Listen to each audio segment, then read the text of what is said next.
නිවන් සැපට වඩා නියම සැප තමයි බයිසිකලේ හැප්පිලා එක කියලා හිතන සමාජයක ඉඳන් මේ ප්‍රශ්නේ කතා කරන්නේ.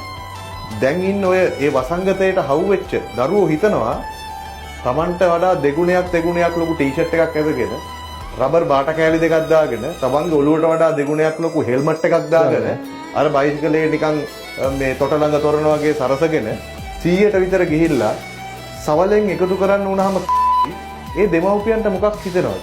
හැප්පුණාට පස්සේ ඒ හැප්පෙන වෙලාව වෙනකන් අත්පොඩි ගහපු යාළුවෝ ටික මලගෙදරට ඇවිල්ලා මලගෙදර වීඩියෝ එකක් අරගෙන යකඩ හීන බොඳ වෙලා අම්මට පුතා නැති වෙලා කියලා Facebook එකේ දාලා සතියක් තියේ ඔය රස්නේ.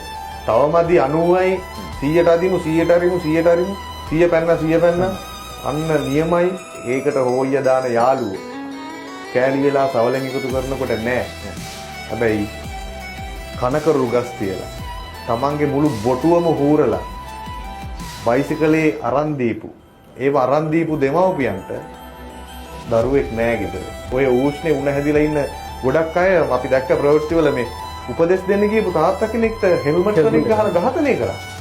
ඒකින්ද බොරු සෝබන දාන්න නැතුව තමන්ගේ ආසාවල් කරන්න. තව මිනිස්සුන්ට හිරිහැරයක් වෙන්නේ නැතුව. තව ජීවිත නැති කරන්නේ නැතුව